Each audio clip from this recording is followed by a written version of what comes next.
Hi, once again, welcome to Epic Financial Solutions. Ulisani Matodzi welcoming you here. Now we're going to do the last part on the marriage contracts and managing finances. We've already dealt with two things. Number one being the decision to stay at home or decision not to work and how that can negatively affect you based on your marriage contract. Secondly, we dealt with business decisions and how that will relate to your marriage contract and what could go wrong and how to prevent it. The third thing we would like to talk about the financial part related to the administration of your estate when a partner passes away. There is a lot of things in law that has to happen when a spouse passes away. But here we're only dealing with financial side of it. And if you need advice with the legal side, you need to seek advice from a qualified professional in law who deals with those things. But what you're going to deal with here, we're going to deal with the frustration that happens immediately when a spouse passes away. Whether you are in community of property, out of community of property with accrual, or out of community of property, when somebody dies and they are then declared to institutions like banks and investment firms, at work and within the home affairs and government departments, certain things happen.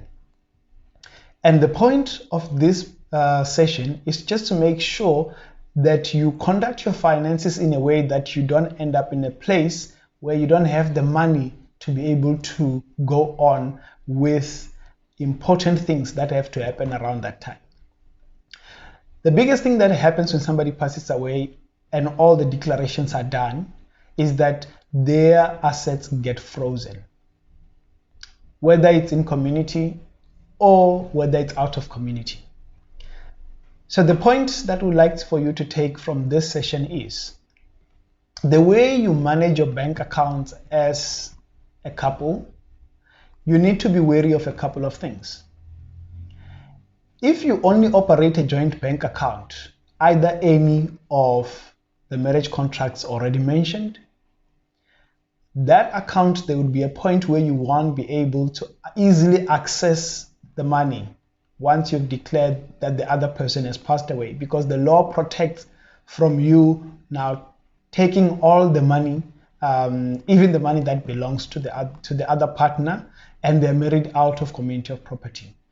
The laws govern this process. They state that some assets must be frozen.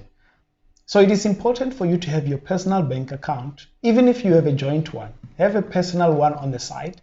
Make sure that it has money or a small emergency saving in it, so that just in case where your partner's estate is frozen, either by application from creditors, either by contestations of the will and the estate wounding process, or either because the banks have been notified that the person has passed away.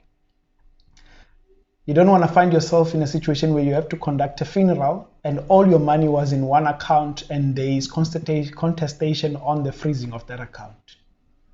So as the last part of this advice on marriage contracts and finances, please be aware that maintaining a separate bank account will help you in these situations.